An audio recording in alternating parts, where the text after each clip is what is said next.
gentlemen, we appreciate you rolling with us here this evening, this morning, this day, wherever you may be. You may be on the planet somewhere on a beach, picking up your phone, checking to see if you have self-service, and you just got a notification bell. What does it say? The Shander parlay video of the week for the NFL is up. Wait a second. I'll put down the Mai Tai. The sunset can wait. Whoever you're with, however incredible that person looks, can wait. The food fresh out of the ocean that you can see, mind you, like a mile deep out there, it all can wait because we're here for you to make some money. And on top of that, we're going to start off right away in the NFL, not the NBA, although I did want to show you something here. You can turn $5 into $200. People were asking me, well, just bet anything, right? Like any money line play. No. It has to hit. So don't put that $5 on the Magic. Don't put that $5 even on the Brooklyn Nets. You want to put that $5 on Cal to beat Oregon since you're watching this a little early. That's what you want this gigantic 150 to 1 favorite because that $5 is going to turn into $200. That's all. That's all I wanted to show you, okay? Now we can get going. So let us look. Where to begin? Under 45.5. Get Oregon out of here. This is our first leg of our parlay, and then we don't supersize these. We tease, and we did pretty well. Our teasers are doing okay. So I want you to just pay attention to the teaser at the end. We'll start, though, under 45.5 here. Everybody's going to be focused on the Dolphins. Tyreek Hill, Jalen Waddle. Tua is back. Hold on a second now. You brought in a new running back, Jeff Wilson, who probably won't even play, but still, like you're adding to this offense. Come on. And the Bears, they seem to have found themselves, right? Well, yeah, but both of these teams are now finding themselves in a situation with 20-plus mile-per-hour winds. It's going to be ugly in Chicago. It already is ugly in Chicago. And now you're adding the wind element. So I want to start with under 45.5 just in this game. And we'll hit a player proper too, and we'll bounce around here. But this is the big one for me. Just getting in this game and taking advantage of the wind. I think more people, maybe Saturday, maybe people will see a college game or two in that general area.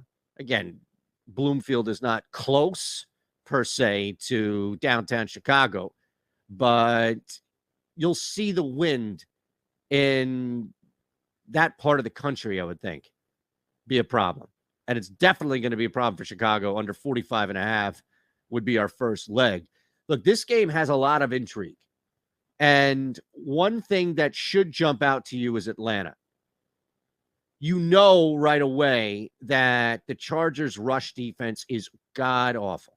They don't do much. And the Falcons don't do much in the air. This is an outlier performance last week from Marcus Mariota aside. A really good opportunity for Atlanta to just buckle down and buckle up and do what they do best, which is pound the ball on the ground. There's no need to get cute. There's no need to outthink yourself.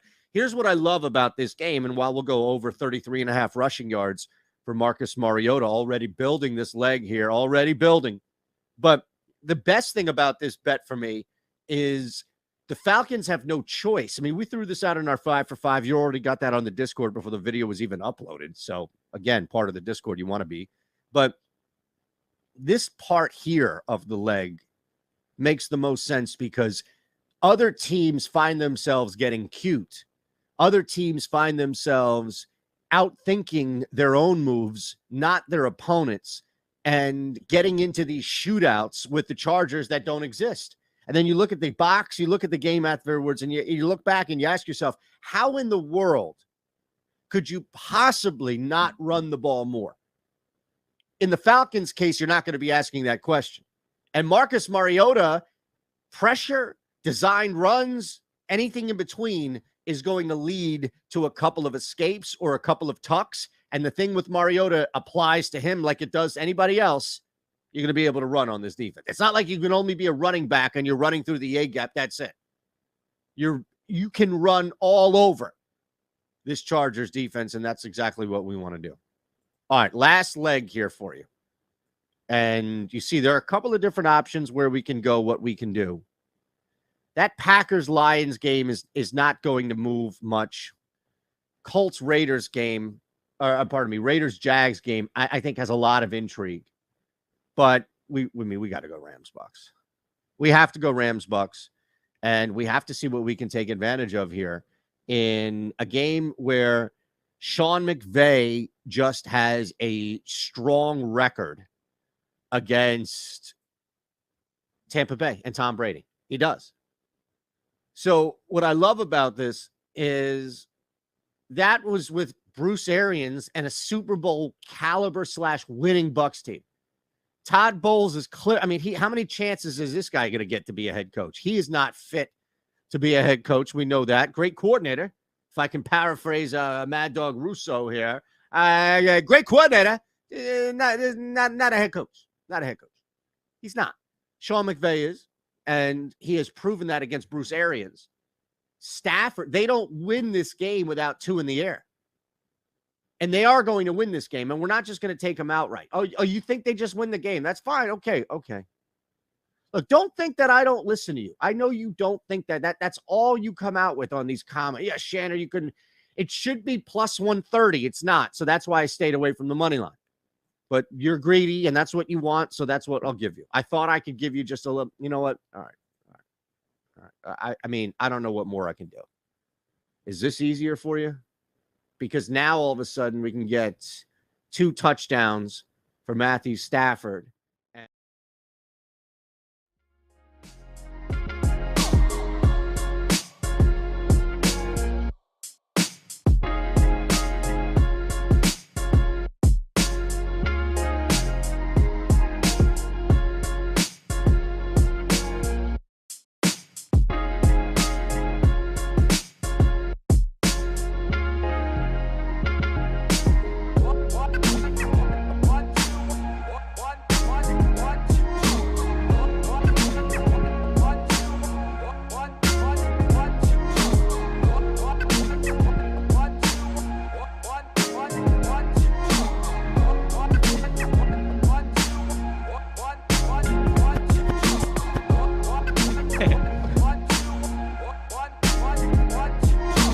Playing this MMA slate, Greg?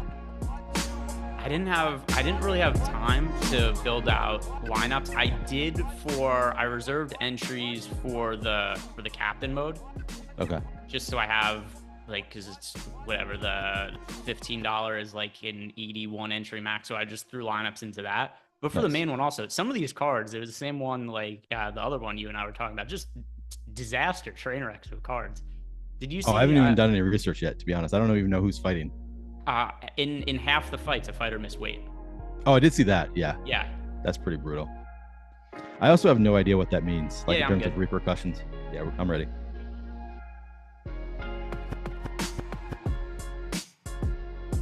What is going on, everybody, and welcome to the Stokastic NFL Tournament Strategy Show. While you guys come in, do us a big favor, like the video and subscribe to the YouTube channel. It is Saturday, which means that Neil Orfield and I, we go through the NFL slate, the main slate for Sunday. We talk about the chalk options. We talk about our best lower-owned plays, guys we think we're getting exposure to, just break down the slate from a tournament angle. Neil, how do you feel about week 9? I'm excited about it. Little 10-game slate is a little bit easier to manage. My only real complaint about this one is that we only have 2 afternoon games, which, affects us on the main slate only insofar as we can't really plan for any late swapping if things are not going our way. Honestly, late swapping in NFL is less a part of my process anyway, but I care more about it from, I love the 3 or 4 game afternoon slates generally, and we don't really get a night. We only have a 2-gamer here, which is a little bit less exciting for me. So from that perspective, don't love it, but 10 games, it's a fun slate. I think last week is the most tilted I've ever been on an NFL slate. Because I felt like I built really good lineups, and I ended up being slightly profitable. But the DJ Moore touchdown pass, at the time of it, I was in, I don't know what FanDuel calls a big contest. Not quite a milli maker. It's not $1 million first place. But I was in 4th place at the time with DeAndre Hopkins left. And the Cardinals have the ball. And if Hopkins would have scored a touchdown, I would have been 1st or 2nd at that point in time. So I was like, oh, okay, I have an actual sweat going here. And I was in 2nd in the $3 on FanDuel. And I'm making a lot of money at the time. The DJ Moore touchdown pass happens, and I had no lineups left in the top 100 after that. And it was God. Oh, cool. It's I went from being up a lot of money to being up a couple $100 for the slate. And then also, because the lineups that ended up winning last week, then it was like, I think the first place lineup, it was a naked Tua lineup with DJ Moore and Deontay Foreman, which is the lineups I'm never going to play. I'm never going to play like just naked quarterbacks and then a running back and wide receiver from the same team with no run back on the other side. So there was just so many weird lineups with just players that projected well on a points per dollar basis, but just didn't really correlate well. So to me, it was annoying because I felt like I had exposure to a lot of the right players. I was underweight to DJ Moore, which also wasn't ideal for that one particular play. Yeah. But overall, it was the most annoying way for me to end the early slate of games because I was sitting really well and then I wasn't. Yeah, that was, I mean, he was like 33% owned on FanDuel. So it was, if you didn't have a lot of DJ Moore, you were in pain with that touchdown. Yeah, I felt a little bit fluky. I mean, I had a good amount of DJ Moore on DraftKings. I only played 3 lineups on FanDuel, but on DraftKings, I think I was just a little bit under the field. So wasn't the end of the world for me. I actually liked it because he happened to be in my best lineups. Like he was my lineups that had a real shot. He was the one kind of holding me back at that point. It was him and also Drake London. I think one of them had Drake London, one of them had Kyle Pitts. So it was like I loved overtime for that game, and of course didn't really end up benefiting me at all in overtime. I needed one of those guys to go off too, but yeah, didn't quite get there. It was actually a profitable Sunday for me just because I had one lineup in one higher dollar contest. That's all I played on FanDuel last week. That did pretty well. So I made a little bit of money, which is I think maybe the first time I made money on a main slate so far this year. So can't really complain, but yeah, close to a lot more. Yeah, and for me also, I played a bunch of Foreman because at least how ownership projections where I thought Foreman was a really good leverage play off of DJ Moore. Turns out you just had to play both of them and nobody else from the game, which is just not ever how I'm really constructing lineups. But we've got another slate to talk about, week 9. And it's an interesting one as far as quarterback goes, because starting with Josh Allen, I think that's where we should start by talking about this. The Bills have by far the best top stack odds of any other team on the slate for us. Over on FanDuel, the Bills have a 25% chance to be the top scoring stack of the day. Over on DraftKings, 17%, whereas not another single team on Sunday has a top stack odds of north of 10%. What does that mean for Josh Allen and Bill stacks for you? Yeah, he looks great. It's actually come down since when I did my first show on Wednesday. I mean, the Bills had an implied team total of over 30, like 30 and a half. I think it's dropped a couple points since then. And naturally, the top stack odds for Buffalo have also dropped, but still at 17% top stack odds on DraftKings. We have Josh Allen coming in at 12% ownership. So, I mean, he's still one of the best plays on the slate, going to be basically any week. They like throwing the ball even when they're up a lot. So hard not to love Buffalo stacks in this spot. I mean, he is also, I believe, the highest projected ownership for a quarterback. So it's not like you're, getting away from what the field is doing. But at 12%, it's still, that's not really chalky. Like that's the thing. Every week this week, so far this year in NFL has been like a lot of, or at least most weeks. I think there have been a couple with like a 40% owned running back, but for the most part, we don't really see anybody getting over like 20% ownership, which I kind of hate. Like I kind of want some chalk to condense a little bit. We had the highest owned quarterback of the season last week. Ehrenberg ended up being north of 20% owned. And I didn't realize that. Yeah, I could not have been happier that I did not have a bunch of exposure to him after I saw that. And then, which I had a feeling could potentially happen just because of how much people were talking him up and trying to jam him in. But, and he did open up a lot of salary at other positions. So that's certainly what ended up with people getting to him. But yeah, I'm pretty sure he's the most rostered quarterback we had this year. So I actually had a killer lineup on DraftKings with Ehrenberg. Like I had AJ Brown, Tyreek Hill, Jalen Waddle, Tony Pollard, Alvin Kamara. Like everybody was getting like 40 points in my lineup. And all I had left was Ehrenberg and Tyler Higbee. And I was like, this lineup might have a chance. Like it's already over like 200 points. And I thought about pivoting from Ehrenberg and Higbee to Malik Willis and Hayden Hooper. Or wait, it's not Hayden. Austin Hooper. Because I was like, well, this will correlate, like maybe has bigger upside, but it projected like 6 points worth. That was a decision point for me, a late swap decision point. And I didn't end up making the swap just because it projected so much better. But wouldn't have mattered either way because both of those combos were terrible. So I had a good amount of Ehrenberg. I think I had about 20%.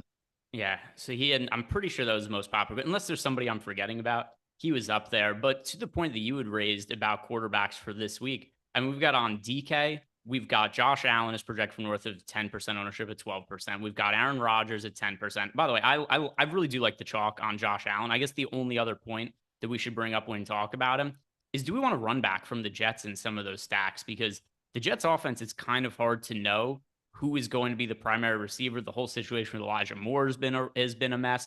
Brees Hall was obviously amazing for a short period of time, but now he's out for the season with a torn ACL. And now I don't know what the running back situation is going to be in the backfield. If there's any team that I'm running without a run back, it's going to be the Bills. But do you think that's advised this weekend? Yeah, so I made a video on how I'm setting up my fantasy cruncher on Wednesday, and that was I made, I think there were 3 exceptions to the run back requirement, and Buffalo was one of them, just because of the widespread and not having all that confidence that the Jets could bring it back. One regret that I do have from that video is I didn't create a group within the video saying, if you have Josh Allen, give boost to these players from the Jets to like make it more likely you have a run back. So I did not do that in my video. I think that I might go ahead and make that group at some point before Sunday. I think that is probably the way I'm going to approach this slate, is not require the run back, but maybe give a little bit of a boost so I get, some Jets run backs and some of my Josh Allen lineups. But yeah, I definitely don't think it's necessary. Yeah, I do think that makes sense. That's ultimately probably what I'm going to do as well. That's what I've been doing this year. Once we get to this stage of the season, we get really lopsided games and it's defined who the good teams are and who the bad teams are.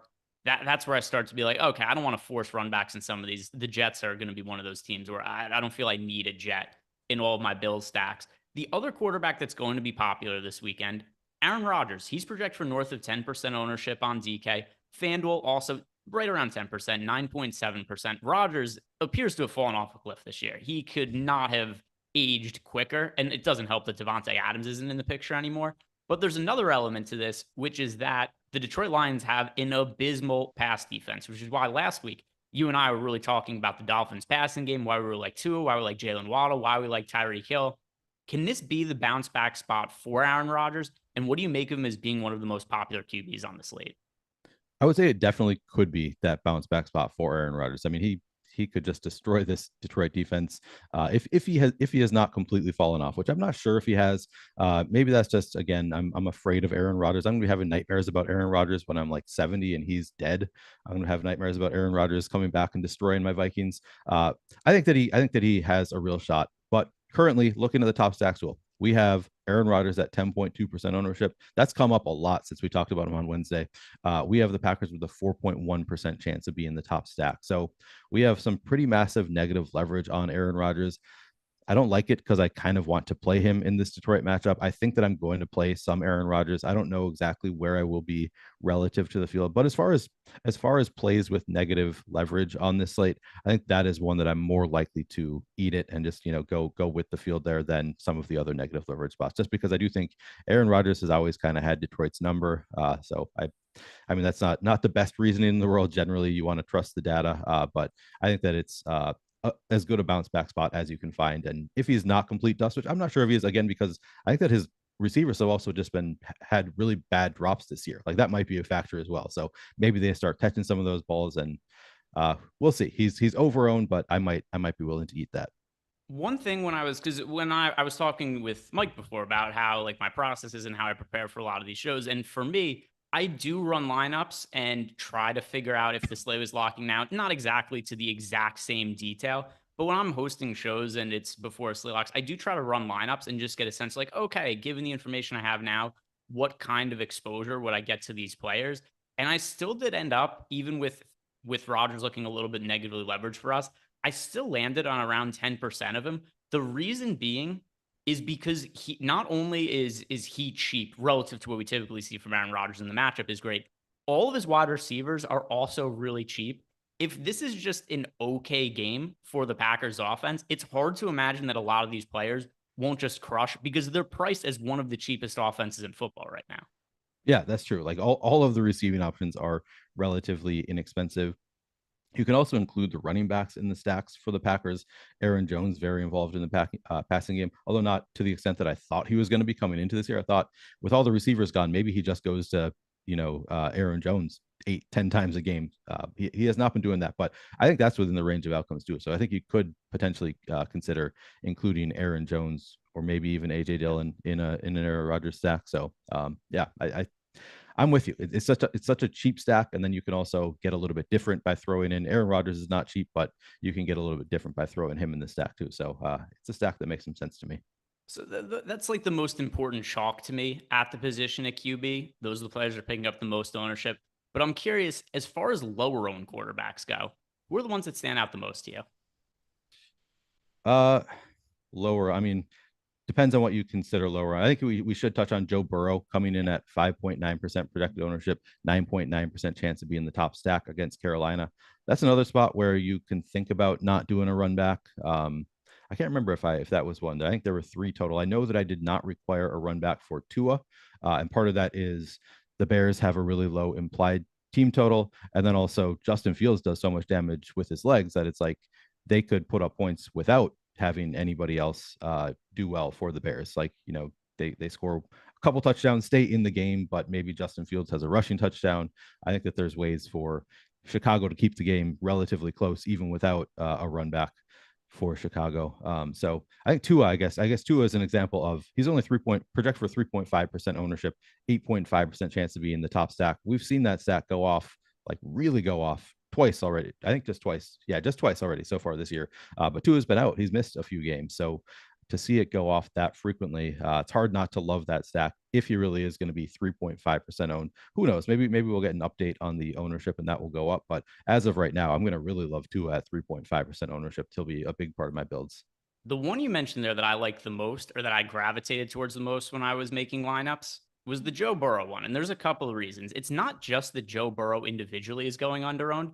We also have Deontay Foreman and DJ Moore, who have shown to have a lot of upside, and they haven't quite been priced appropriately yet either, based on what we've seen out of them. And DJ Moore, it still is scary to me that DJ Moore is going to be popular because he's been good the last 2 games, but then sucked the rest of the season. But either way, he's much cheaper than I think we would have anticipated him being at this point in the season before the year started. And then also, Deontay Foreman, another good option, in addition to there being good run backs to Joe Burrow.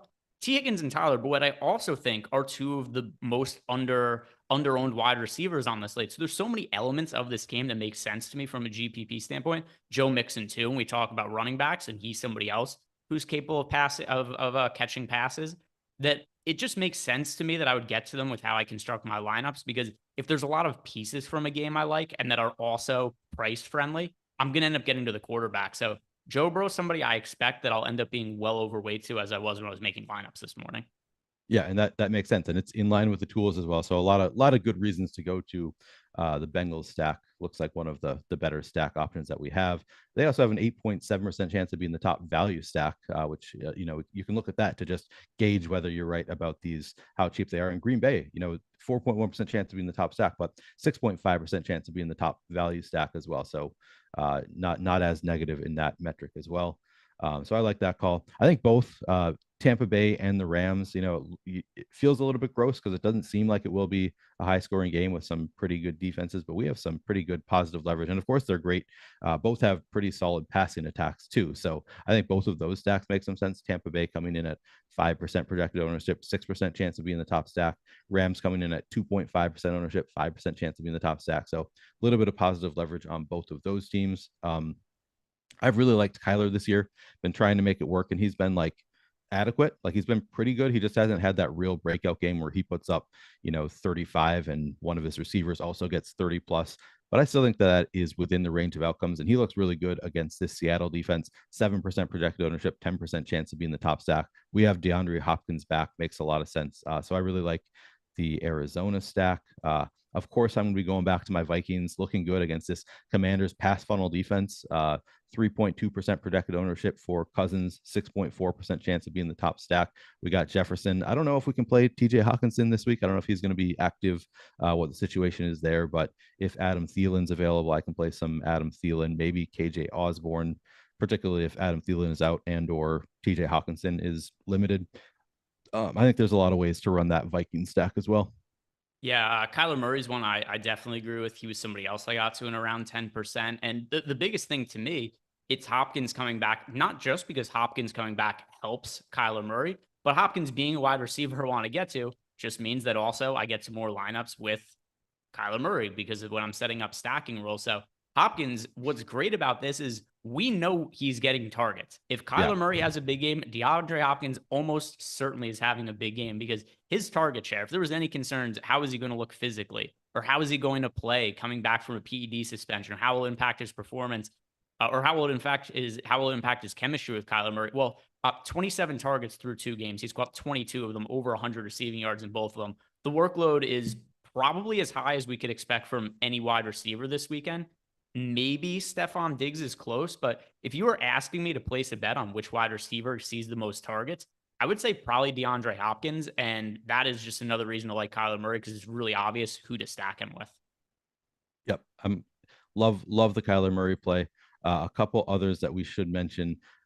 Alex actually brought up on the contrary yesterday, Mac Jones as a potential stack, doing that New England stack. And the reason is we're missing Devontae Parker. So now Kendrick Bourne, who I thought it was insane. When I saw how much positive leverage we had on Kendrick Bourne, I was like, that can't be right. This is clearly broken. But it sounds like it's actually not wrong. It's we're expecting Devontae Parker to be out. I think he might be already ruled out. And then Kendrick Bourne played like 83% of snaps in that game after Devontae Parker went down, or maybe I don't remember if Devontae Parker was active. But anyway, Kendrick Bourne is very active when Devontae Parker is out. Devontae Parker's not playing this game. We have Mac Jones coming in at 2.7% ownership, and we only have them at a 2.4% chance of being the top stack. But again, you look at the top value stack column, 6% chance of being the top point per dollar stack. So I think Mac Jones stacks can make some sense.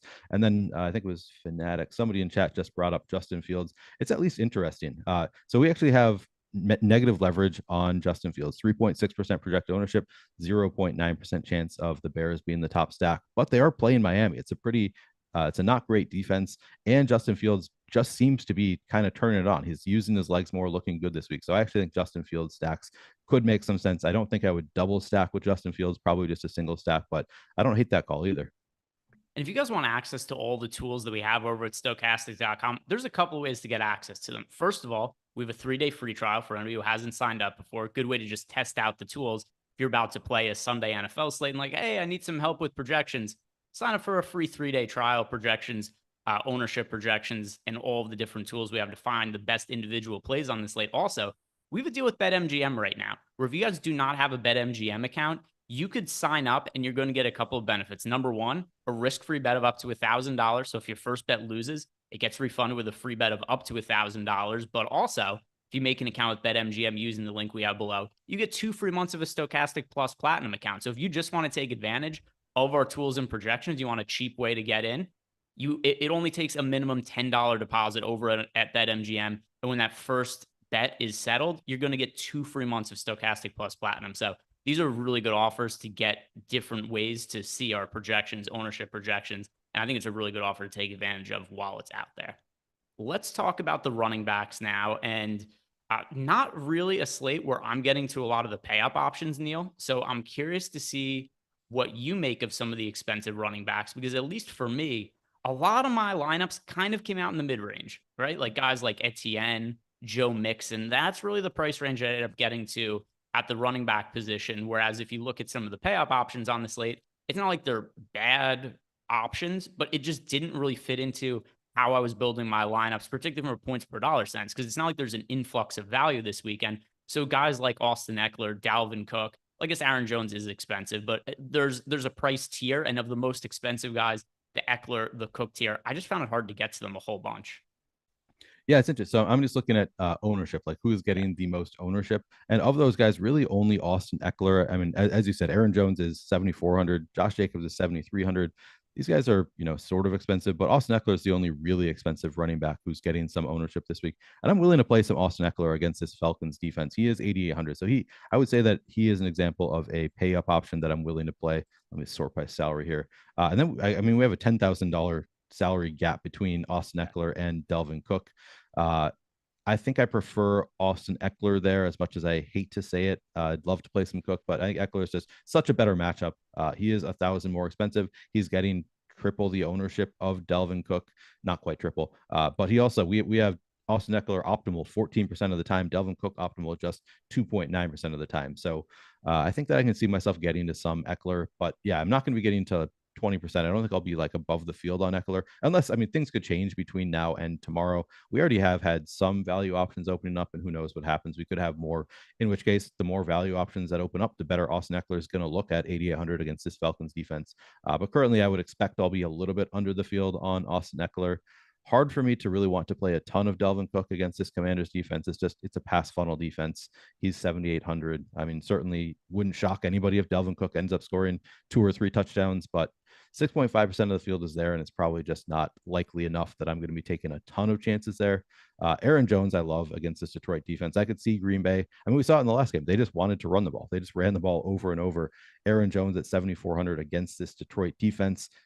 He's involved in the passing game. We've got him coming in at 20.2% projected ownership, 20.9% optimal. So slight positive leverage on Aaron Jones at 7,400. Josh Jacobs just let everybody down last weekend.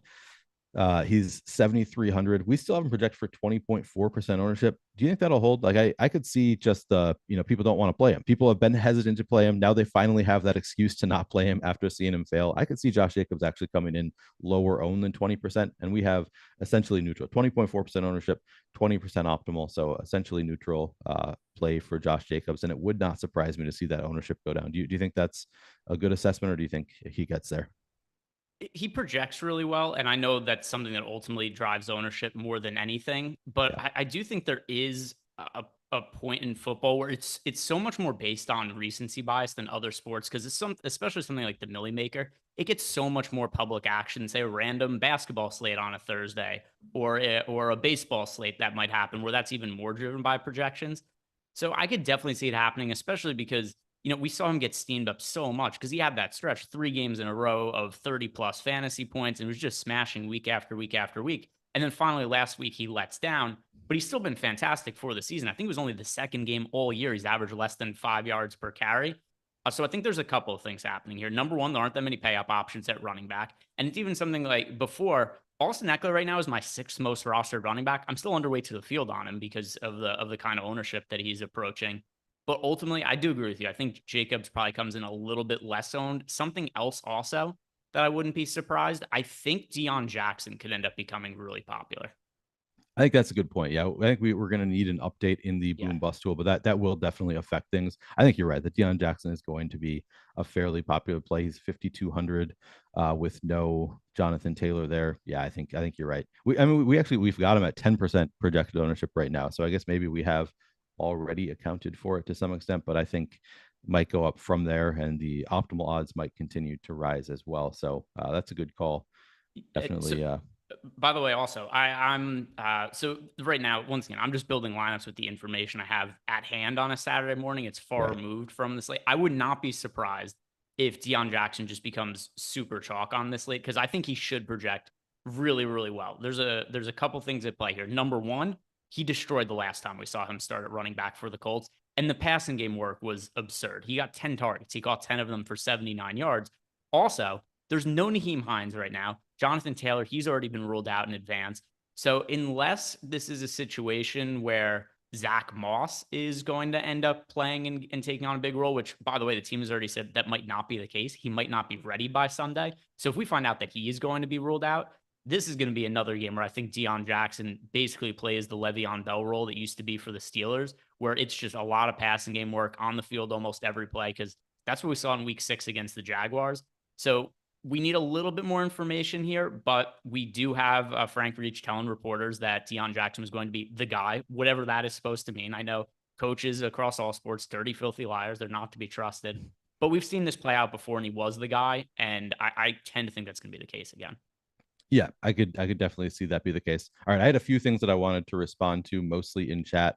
Shola Onafede, I'm like worried that I'm going to be like saying something bad here. Says Rodgers is going to test his receivers in this game. Jones might do as well as people are expecting. I actually kind of speculated that on Wednesday. I think that there is a world in which Aaron Rodgers just says, you know what, we can do whatever we want against this Detroit defense. Let's try to get the passing game going. It would not surprise me if, this is a game where they do decide just like, we're going to do what we want to do because we can do whatever we want against this defense. So I could see that being the case, that they just throw the ball more than we're expecting. So maybe make some lineups for both outcomes is kind of my plan. I'll make some Rodgers attacks, and then I'll make some rushing game attacks separately with both of the running backs. Alex K14 says if Jackson wasn't against the Pats D, he'd be 45% owned.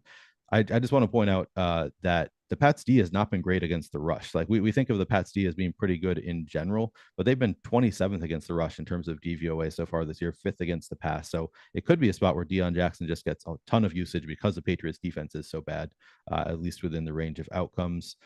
Yeah, Zach Moss could be a thing, but I guess we'll have to wait and see. Oh, and there was the one other thing I wanted to respond to. Somebody said it earlier, wanted us to discuss the Jaguars and Raiders stacks, and we didn't get there.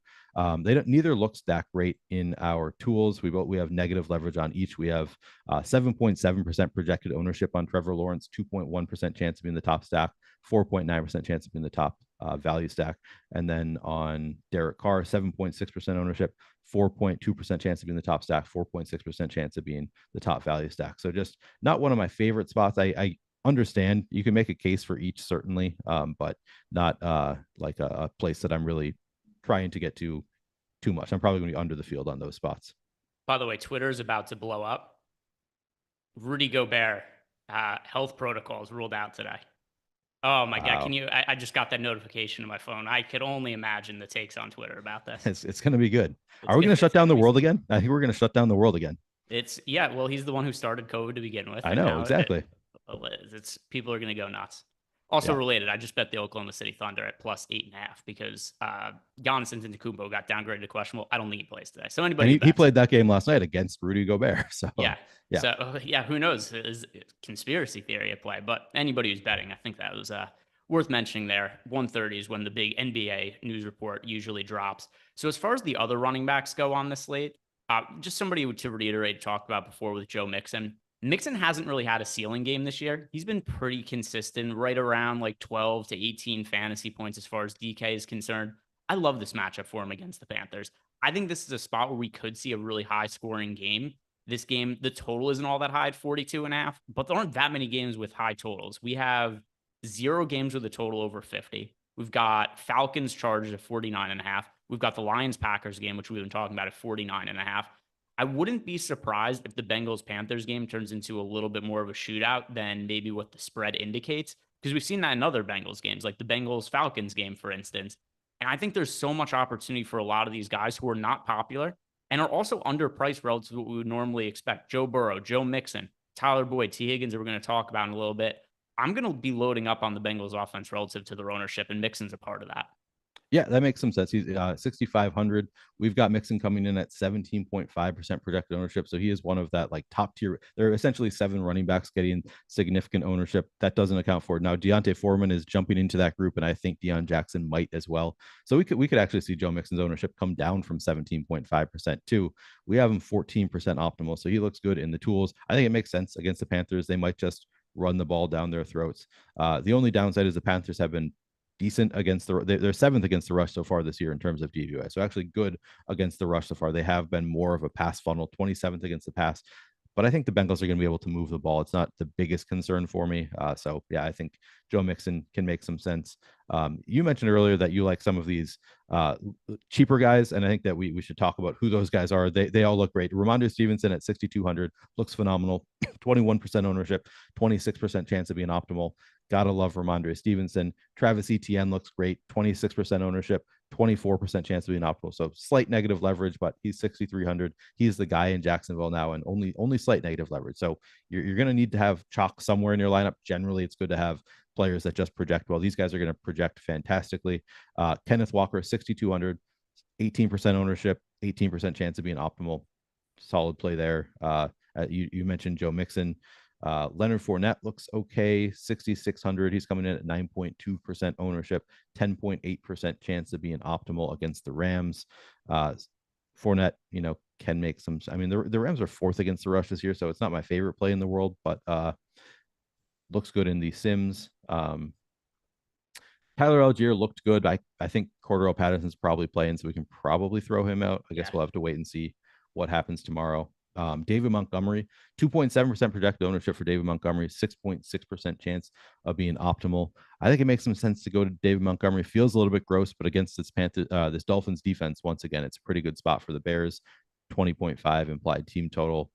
I could see going to some David Montgomery. I think those are kind of the mid-range kind of options that I have some interest in. Yeah, for me, the players I was getting to the most, other than Stevenson as well, I think I mentioned him in passing. The other one too is Etienne, where it's not just that he's a pretty good matchup against the Raiders. His workload is so insane right now, and the pricing hasn't caught up. He should be one of the most expensive running backs, and that is just not the case. He had 24 carries last weekend.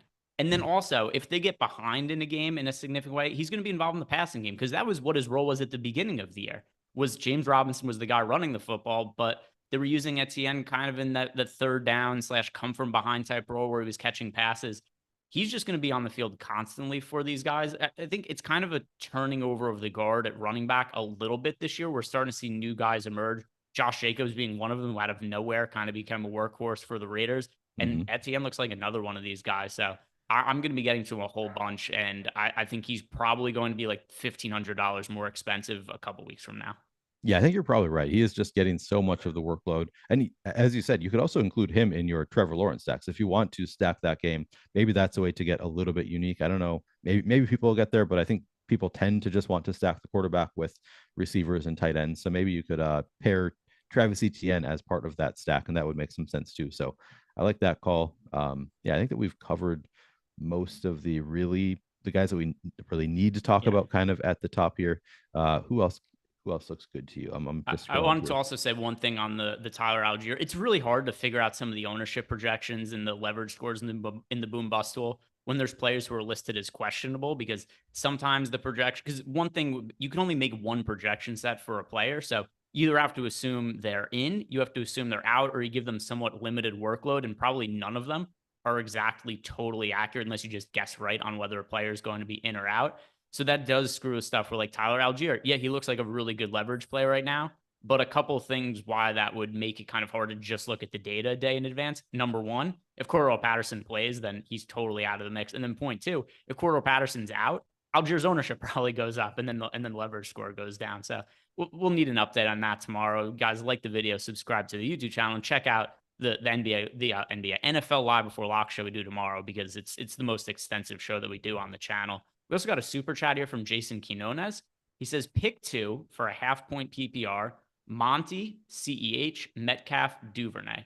This is pretty easily for me, Montgomery and Metcalf. Yeah, I would assume those are the two who project the best, and that's probably how I would make that decision. Just go to our FanDuel scoring system and whoever projects the best, and I think it is those two.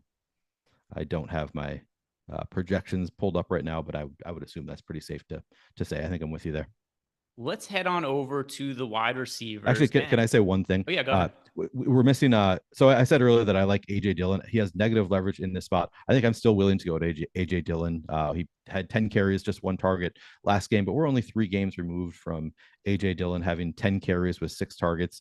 Again, I think they can do whatever they want against this Detroit team. I could see them just running the ball down Detroit's throat, and I could see AJ Dillon being involved in that. So I like AJ Dillon. And then also Washington, now JD McKissic has been ruled out.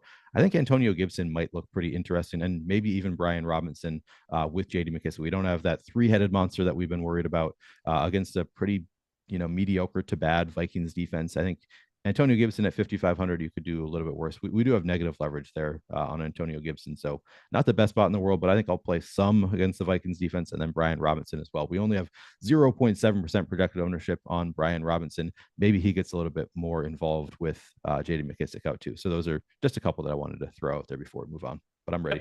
Totally makes sense. And I agree with all that. And as far as the wide receivers go, now that we're switching positions, we've got a lot of pay-up options at wide receiver. Well, we were lacking for pay-up options at running back. Not the case at wideout. Cooper Kupp, Justin Jefferson, Tyreek Hill, Stephon Diggs, Devontae Adams, DeAndre Hopkins.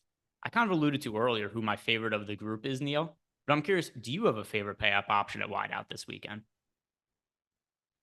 I mean, Diggs looks great against the Jets. Hard not to like Diggs. 15.9% projected ownership, 18% chance of being optimal. Here, let me sort by salary. I've got this sorted wrong. All right. I mean, Cooper Kupp always, he's going to look good any game. We talked about, we like that Ram stack. Obviously, Cooper Kupp will be a big part of any of my Ram stacks and probably my Tampa Bay stacks too. I'll have Cooper Kupp in a number of those lineups. Justin Jefferson looks neutral in the tools. I'm still going to have a good amount of Jefferson, probably above the field, coming in at 9.2% ownership, 9.3% optimal. Tyreek Hill, again, not getting to those Miami stacks are going a little bit underutilized. So I'll probably get to some Tyreek Hill. Devontae Adams sort of interesting in he just had a terrible game. Maybe people don't want to get their kind of matchup. Man, it's hard for me to I'm looking through all these guys. I'm like, I can see a case for literally all of these high end receivers. Kind of is just going to come down to the specific lineup, because a lot of these guys are going to be involved in my stacks or as run backs. I mean, talked about I like the Rams and the Bucks, Cooper Kupp in those stacks. I like Minnesota stacks, obviously Justin Jefferson in those. I like Tua stacks, Hill in those. Really hard for me to pick a favorite among these guys. I guess if you put a gun to my head, and I don't know why you would do that, Greg, it'd probably be Stephon Diggs. Okay, so the reason I would do it, Neil, is because I want to make money playing NFL DFS tomorrow. Oh, that makes sense. The only way to do it is to hold Neil at gunpoint and ask him who the best pay up wide receiver option is. For me, it's DeAndre Hopkins. We have all of these guys projected fairly comparably. The ownership also is somewhat similar amongst these guys. We've got them ranging from Justin Jefferson and Devontae Adams, both at 9% owned. So they're the least popular, but still there's ownership going there. And then everybody else is in the teens. And we have a really similar, all these guys we projected right around 20 fantasy points. With that in mind, I like Hopkins the best. Of these quarterbacks, I'm getting to Josh Allen and Kyler Murray the most. And Hopkins is the most price efficient of all these guys. We have a similar projection on all these top wideouts, like I was saying. And Hopkins is the cheapest. I like his quarterback. It just makes sense that I'd be getting to him more than these guys based on those reasons. I think you could make a case for a lot of these wide receivers, but still, Hopkins came up like a little bit of a tier ahead in terms of the amount of exposure I got to him when I was running lineups. And another thing, too, goes back to reiterating a point I said before. The target share has just been ridiculous for him. 14 targets in his first game back against the Saints, 13 against the Vikings. It's hard for me to not think that the target share isn't going to keep up, because he was a target monster for them in the past. Comes back, we've seen it. It just seems he's full go. Yeah, he's absolutely full go. Like, they just target him every single time out. Again, I've talked about this. I think I talked about this with Lofty more, that it was like, it seemed like they skipped a year last year. Like, he was a huge target monster 2 years ago, and then last year was a little bit of a letdown, and now they're just full go again. They're trying to get him all of the targets that he missed in those first 6 weeks. So hard not to love DeAndre Hopkins, especially if you are playing some Kyler stacks, or stacking maybe even some Seattle stacks. Have to love DeAndre Hopkins in this spot. He's going to be a big part of my lineups. I really, all these guys, they look pretty good. None of them have like massive negative leverage. I'm probably paying up at wide receiver some, especially now that we have some cheaper options at running back. Yeah, if I'm paying up at a spot, it's more mid-range-ish to cheaper at running back for me. And then wide receivers where I get a little bit more expensive. And then also somebody else who I'm getting a whole bunch of. I think this could be a good bounce back spot for Amon-Ra St. Brown. We've seen the kind of upside he had earlier in the year. In fact, I think we were week 2 or week 3. I put out a thing that I didn't think there was that many viable candidates for NFL MVP this year. And at the time, this goes to show how well it was definitely after week 2. This goes to show how well he was playing at the time. People were outraged that I didn't include Amon-Ra St. Brown as one of the potential MVP candidates after week 2. And it has gone downhill south from since then. But there's been injuries involved. There's been some difficult matchups. They played on the road against Dallas, for instance. And also that was a game where I'm fairly sure he got a concussion in that spot. But he's got a much better matchup today against the Green Bay Packers. If we like some of the value on the Green Bay side, Aaron Rodgers, Aaron Jones, some of the cheap wide receivers, it would just make sense to me that Amon-Ra St. Brown be the most common run back option used. So I ended up getting to him a whole bunch. He's one of my most rostered wide receivers. I think this is a time to buy low on him while the price is down, and not that people are off of him, but not quite the same sentiment as what it was a month or so ago about him. Yeah, I like that call. I think that Amon-Ra is going to make some sense. The Packers are a little bit of a run funnel. They're 9th against the pass in terms of DVOA, 31st against the rush. So they're better against the pass. But yeah, I think that he is probably makes the most sense as a run back option. The Lions do have a 23 implied team total. We just had DeAndre Swift come out and say he might not be 100% at any point this year. So it's a little bit hard to trust DeAndre Swift. I don't know if we go to Jamal Williams there. Yeah. So I think you're right that Amon-Ra St. Brown is probably the safest of the run back options for the Lions. Do you think you're going to be playing him as one-off at all? Yeah, I would assume so. The wide receivers I got the most of looking at my lineups. I had Chris Godwin I got to a bunch. Amon-Ra St. Brown, DJ Moore, DeAndre Hopkins looking at some of my exposures here. So it appears I do, because I don't have 20% of Aaron Rodgers or anything. So I'm certainly getting to Amon-Ra St. Brown as a one-off in lineups. Yeah. Okay. Yeah. I think I'll probably play some Amon-Ra as a one-off as well. Yeah. I like that call. He's an interesting play. Could be Travis says, when will you give up on the Ram stack? If Cup is out, you still play in the Ram stacks. Yeah, it's been tough. They have not been great so far this year. But here's the thing with NFL DFS, we're dealing with such small sample sizes at all times. So like, even though the Rams offense has, we've done the stacks a lot of times and it's been pretty dreadful, it's really a small sample size, and they're probably going to need to put up some points to keep up with the Bucks. It's kind of, it feels ugly to me to play them against the Bucks, but that's why they're getting such low ownership. So it's just relative to the low ownership they're getting, I'm going to be playing some. I'm not going to be playing 20% of the Rams this week. I'm just going to try to get a little bit above the field. So, maybe 1 or 2, if you're playing 20 lineups, I would probably get to a Ram stack. And if Cooper Kupp is out, I think I'd be less inclined to get there, but it also becomes a lot cheaper of a stack. Then you see guys like Allen Robinson step into a bigger role, maybe Van Jefferson. So maybe it's just as viable. It's just a totally different play. But I think I would be less inclined to play it just because you don't have that very obvious wide receiver one in that situation. By the way, I probably wouldn't if Cup, and I'm pretty sure Cup is expected to play. But if he was to be ruled out, I would not be playing Stafford, but I'd be playing other Rams wide receivers in that spot. It would just make as Stafford one-offs. it would make Stafford look worse for sure. And then to Neil's point before, it's not like we're saying by any means that the Rams are our favorite stack on the slate. It's more so they're projected for 2% ownership, 5% top stack odds. Neil put this in the chat before. Somebody had said something about the Rams. He said, if you play 20 lineups, you play one of them. Number one, you're getting identical odds to what we have projected as their odds being the top stack of the slate are, and you're also double the field on them. So that's where I do think they make sense. If you play 5% of Stafford and Ram stacks, pretty sensible. Getting back to some of the other wide receivers on the slate, who are the players in the mid-range that stand out to you? Because I do think that there are some wide receivers that we could look at that are priced around Amon-Ra St. Brown and around DJ Moore that also makes sense. Yeah, so I think Keenan Allen's already been ruled out, or he's not expected to play, so we can X him out. Tyler Boyd looks good. I mean, you talked about how much those Cincinnati stacks look good in part because of the players there. T. Higgins at 7,300, 9.9% ownership, 18% chance of being in the optimal. Tyler Boyd, 6.2% projected ownership, 11.6% chance of being in the optimal. So both of those Cincinnati guys look pretty great. Chris Godwin looks good, 14.5% projected ownership, 15.8% chance of being optimal. We talked about how much we like those stacks in some lineups.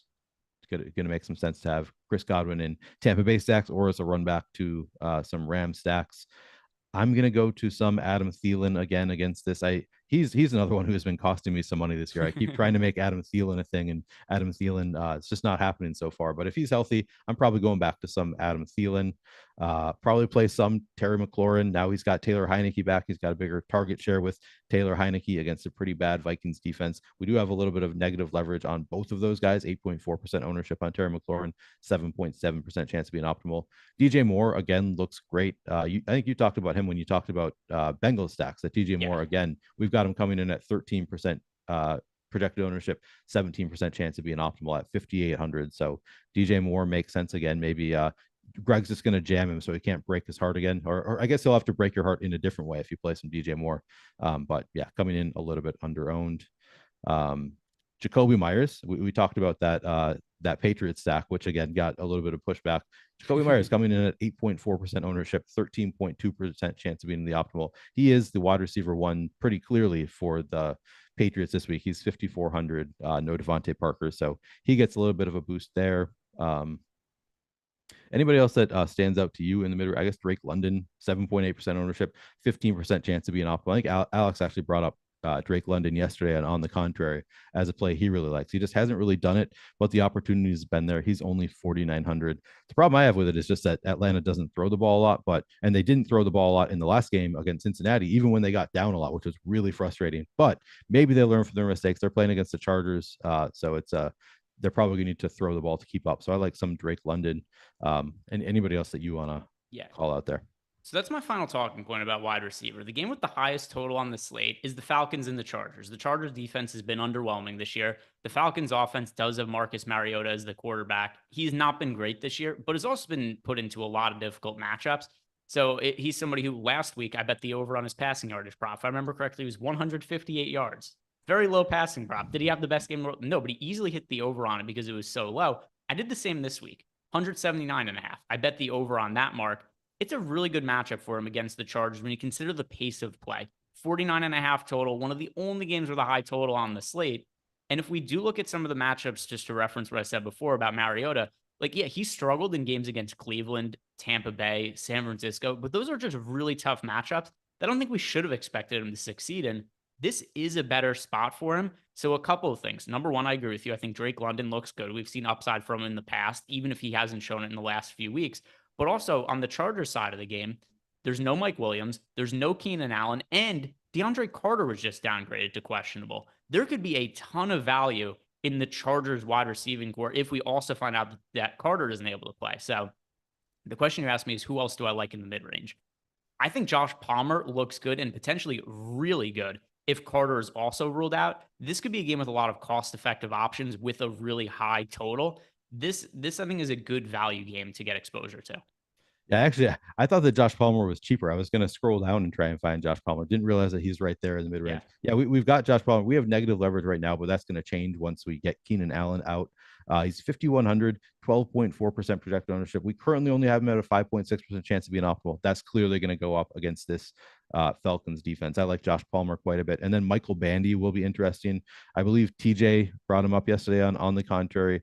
Michael Bandy is going to look pretty good, especially if DeAndre Carter is out for the Chargers. I can't even find him in the tools right now, which just goes to show nobody's going to be playing Michael Bandy, and he might be the wide receiver 2 for the Chargers tomorrow against a really bad Falcons defense. I'm assuming that he is 3,000. I need to open up my fantasy cruncher, but he's going to be cheap.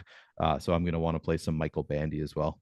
Yeah, I have it open right now, so I'm sure if I had to bet your life on it, Neil, because I would never gamble with my life, I would guess that he's mint price. Let's see, he is. I'm really scared right now. Greg already said he was going to put a gun to my head. I've bad news for you, Neil. He's 3,500. Oh God. This is not my day. Cheap enough. Not your day. Cheap enough though. He is cheap enough. So I agree with you. I don't think anybody's going to really be playing him. And there's just opportunity in that game and a lot of cheap wide receivers. One of the games I think is fairly likely to shoot out, especially on a slate where, like I was saying before, not that many high total games. It's a game I like stacking, the Chargers and the Falcons game. Anything else you want to talk about at wide receiver? I think that we have largely covered. I'm just trying to look at the games real quickly, see if there's anything that stands out to me from a game standpoint. I guess you go back to like Alec Pierce and Michael Pittman potentially. I don't know. They actually the Patriots are 5th against the pass this year and 27th against the rush. So a little bit of a run funnel defense. Maybe they're not huge priorities for me. I don't know. Do you think you would play any? I guess Claypool is expected to be limited. We talked about the Bears stack a little bit. I guess you just go right back to Darnell Mooney if you're playing Bears stacks. Are you going to be playing any Bears stacks? I guess we can ask that because I don't think you said you have that much interest, but maybe. Yeah. So one issue is this game, the weather's supposed to be really bad. It's supposed to be really windy. That's true. And it's been a team also. So number one, I think that could be problematic. And just based on how we've seen Fields utilized at times this year. And by the one thing that's annoying is I recorded a prop video over the week and it was, I like the over on completions for Justin Fields. Then we get closer to the games like, I don't like that anymore now that the weather looks worse. But so that's a thing that's really going to be an issue for me because I look at it first glance like, how is there a Dolphins game that only has a 45.5 total? It's like, the wind is in play. So it's going to make it hard for me to trust Claypool for a couple of reasons. Number one, he's in a new situation. Number two, he's expected to be limited. And then point three with the wind. What do we normally see from Chase Claypool? He's a guy who creates offense going down the field, and that's something we haven't really seen a lot of from Fields yet at this point in his career. And it just seems to me a lot of factors that would make it a real uphill battle for Chase Claypool to have a ceiling game. At some point, I think it's going to make sense, him and Fields together. Not really this weekend, though. Okay. So I was wondering more about Darnell Mooney, but now that we're talking about this win game, I think we have to talk about the other side of it. So we talked about how much positive leverage there is on Tua and the Dolphin stacks. Is that going to scare you off the Dolphins at all, or is that just are you going to be monitoring the win situation? I mean, these guys, you can obviously throw it short to any of them. Darnell Mooney, Tyreek Hill, 2 of the fastest guys in the league. You don't necessarily need to bomb it down. So maybe you just throw it short and let them do their thing. I don't know. Is that going to be a concern for you with the Dolphins? Yeah, so I try not to be biased, but the best week I've had of the season was when there was the really chalky Ravens-Bills game that was being played in terrible weather, and I just ultimately decided, I'm going to avoid the bad weather in that spot. It's going to depend on a couple things. It's going to depend on the ownership and then what the weather looks like tomorrow, because it could change on it. Like we could wake up tomorrow, the weather could be worse. It could be better. I tend to not really want to play high wind games though. So if it's going to be really windy, I'm probably going to avoid. Yeah, I think it's maybe I'd be more inclined to just game stack it and hope that the wind is not that big of an issue, and then just play these guys more so in game stacks than as one-offs. So like maybe I'll have fewer Tyreek Hill, Jalen Waddle one-offs than I normally would, and just play them more in game stacks. I don't know. It's it'll be something to monitor. I'm going to be paying attention to the weather for both sides of the game, because I also said that I like playing some Justin Fields, and maybe in a win game Justin Fields just rushes it more, but then like I don't know that I really want to play Justin Fields naked either. So yeah, something to monitor there. We have a super chat here from D Owens 89, and it correlates really well with what we were just talking about. Naked Fields with Miami double, a little bit too crazy for GPP. Depends on the weather, right? I understand why it would make some sense from this standpoint. Justin Fields has been such a high upside running quarterback this year. I don't necessarily think he has to have a big passing game to really go off. And it's not like he's just being paired with two random wide receivers you're looking at there. It's two wide receivers from the other side of the game. It's definitely within the realm of possibility and in a potential game script where we see Miami go put up, 30 points. Tua has a big passing game. Waddle and Tyreek Hill go off again, because that is all who Tua throws to. Nobody else gets targets in that offense but Waddle and Tyreek Hill. And then what happens in garbage time? It could be a lot of easy running opportunities for Justin Fields. So I will say, yeah, I think that's viable, but I would just pay attention to the weather. Yeah. So I'm hearing conflicting things in chat about how strong we're expecting the wind to be. It'll be something we'll have to monitor tomorrow. It's hard. Yeah. It's really hard to predict weather. We're going to have to look tomorrow. I will say, so I don't like hate it, naked Fields with Miami double, but I don't really see the purpose. Like, I don't think that there's necessarily that much positive correlation with naked Fields, because the way I see it, naked Fields makes the most sense if there is bad weather and like Nick Fields just has to run the ball a lot, and I'm like, that's a big part of their game plan, in which case it would make the Miami bringbacks worse. So like, I don't think that it's, I don't hate it. You could do it. I just don't see that there's a ton of positive correlation there. Yeah, it would be the situation you're playing for there is going to be for a blowout where there's a lot of garbage time for Justin Fields. That's where I think the scenario would work out. But yeah, okay. it wouldn't be my first choice. But then why would you run it? I mean, if you're expecting in the blowout Justin Fields to be throwing the ball, why would you be playing Fields naked there?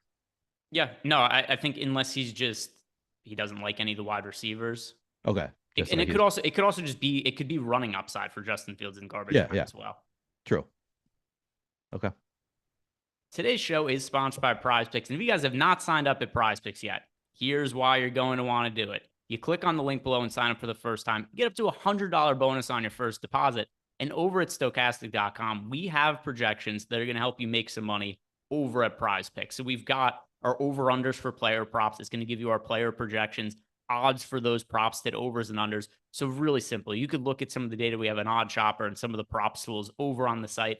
It's going to take you 15 seconds to find the best prop bets that are out there. So take advantage of that, but also sign up at Prize Picks and take advantage of the $100 free bonus deposit by clicking on the link below when you sign up. Let's talk about the tight ends. And Neil, it's another ugly tight end week. We don't have Travis Kelce on the main slate. We don't have Mark Andrews. Last week kind of went with a scatter shot approach. We finally got Kyle Pitts to come through. And what ends up happening? He's popular this week. He is currently projected to be the third most popular tight end over on DK. FanDuel Kyle Pitts also expected to draw some ownership. He is projected to be, he's picking up right now 9.6%. So second most popular tight end on DK, third most popular tight end on FanDuel. What are we doing here? Kyle Pitts, people come in. We say we like him when he's low, and people go crazy. Then he has one good game, and everybody plays him. What do we make of Kyle Pitts? Yeah, I thought we dibs Kyle Pitts. You guys don't want to play him at his worst. You don't get to play him at his best. Yeah, he's 4,500. He looks positive in the tools, coming in at 12% ownership, 20% chance of being optimal. I'm probably playing Kyle Pitts again. We like that game stack. We've talked about that game stack quite a bit. Atlanta versus the Chargers. One of the higher totals on the slate.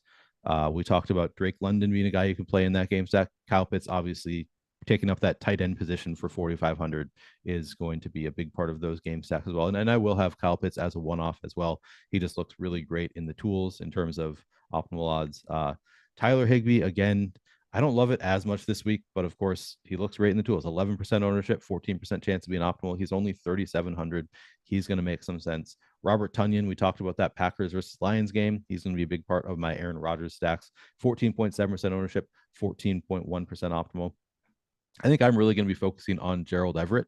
The prices come up quite a bit, but without Keenan Allen and Mike Williams there, and potentially DeAndre Carter, and no, Donald Parham has been ruled out. He's been put on the IR as well. So it wouldn't be really surprise me to see Gerald Everett be a big part of this passing offense in a great spot against Atlanta. Currently, we only have a little bit of positive leverage on him, 7.6% projected ownership, 8.4% optimal. The price is up to 4,800, as I said, but I think that's why we get him at a little bit of an ownership discount. And I really think that he does have like elite upside when he is going to be one of the more trusted passing options in this game. So I actually like Gerald Everett quite a bit. I think he's going to be a big part of my builds. Hayden Hurst looks pretty good, 6.6% ownership, 8.7% chance to be an optimal. Really, it's, we talk about tight end every week. It's like, oh, there's a lot of guys that I kind of like they all look pretty good, like relative to their ownership. Who anybody really stand out to you? So it's once again a little bit of a scatter shot approach for me when I'm looking at my tight ends. And then somebody who I think could have opportunity is like my way off the board play at tight end is Brock Wright right now. Here's where it gets tricky though, because TJ Hawkinson traded, but then also Brock Wright is questionable dealing with the concussion. So a couple of things come into play here. Number one, if he starts at tight end, I think that is opportunity for him. But then another thing also, if he is also out and given the role that Hawkinson was playing for them, that's another reason for me like Amon-Ra St. Brown against the Green Bay Packers. There's just not that many guys to throw to. And then also we consider the DeAndre Swift injury situation where he said he doesn't think he's going to be healthy all year. To me, that just means targets getting funneled like crazy to Amon-Ra St. Brown. Yeah, I could definitely see that. That's a good call. It makes Amon-Ra look a little bit better with no Hawkinson there. And yeah, Brock Wright is out. Then I guess we've got James Mitchell listed next. 1.2% projected ownership, 0.5% optimal. I guess if you want to play Brock Wright and then he's ruled out, you could just pivot right to James Mitchell. But yeah, I think you're right that the whole situation at tight end is just going to make Amon-Ra more of a target, most likely for Jared Goff. So I like that call. That's certainly an interesting one. And somebody else in chat had just mentioned that they're going to do that. He's getting about 5% projected ownership right now, 3% chance of being optimal. But really, it's one of those situations we don't really know. Like it's one of those, a lot of, we look at our simulations, but it's hard to know what the input is there, like what to put in there, because Brock Wright is not really a known quantity, and especially with TJ Hawkinson out. So it's a little bit more of a fragile situation there. So yeah, not certainly a play that you can make this weekend. Of the tight ends I feel the best about, it's Tonyan, Higbee, Pitts, Knox. I know people are like, how can you feel good about Tyler Higbee? It's relative to the other shitty options that are at tight end. I can't guarantee a big game from Kyle Pitts, but the tight end position, it's miserable this weekend. Tonyan, he's cheap. He just fits into the game scenario that I'm trying to target there between the Packers and the Lions. Higbee, he's probably actually the safest option overall tight end. He's had a consistent workload this year. Pitts, there's upside there. Dawson Knox, I like Josh Allen. It just makes sense that I get Dawson Knox into lineups. But it's going to be a spread approach for me at tight end. I'm going to have probably exposure to almost every starting tight end at some capacity. It's a weak position. It is, yeah. And somebody in chat just brought up Zach Ertz. Yeah, he's an interesting play. I like those Kyler stacks. Zach Ertz can certainly be part of them. I think that the biggest stand I'm taking will be Gerald Everett. We have some positive leverage on Gerald Everett, and I just think that there is a world in which he becomes like the focal point of this offense. So for me, that's a stand that I am going to take. But other than that, I think I'm with you. I'm largely going to be spread out on tight ends. It's going to depend on the lineup, who fits into the game stacks, et cetera, et cetera. So I think I'm with you on spreading it out for the most part. So let's finish up the show here with our favorite stack of the week. So the way that Neil and I close the show is we talk about if we were only playing one lineup in a large field GPP, who would be our quarterback, two stacking combinations, and we could take in whatever inputs we want. It could be based on ownership, who we think is going to score the best. There's no rules. I make them up as we go along, and also the rules are subject to change at my whim. That's how the games work when I'm posting. So Neil, who is it that you would pick to be your quarterback to pass catcher stack if you were building one lineup? So now I'm gonna switch up what I was going to say because I just talked up Gerald Everett so much. I'm gonna go to Justin Herbert. I don't even know if we talked about him that much in the quarterback section, but I'm gonna go with Justin Herbert to Gerald Everett and Josh Palmer as my double stack. Bring it back with Drake London. How about you? No, yeah, I think that makes a whole lot of sense, especially when you consider that we could see DeAndre Carter ruled out tomorrow, and then it just really would make those targets more concentrated. I'm still going to go to Josh Allen and Stephon Diggs. I think that's going to be my most rostered wide receiver to QB combination. It is our number one overall stack in the top stacks tool. And it's one that I'm not going to require a run back to, if you guys remember from the start of the show. So single entry, I have a feeling that's going to end up what is going to be my go-to build, Allen, Diggs, and then I'll be building around there. But guys, thank you very much for watching. If you haven't done it yet, do us a big favor. Like the video, subscribe to the YouTube channel. Have a great weekend.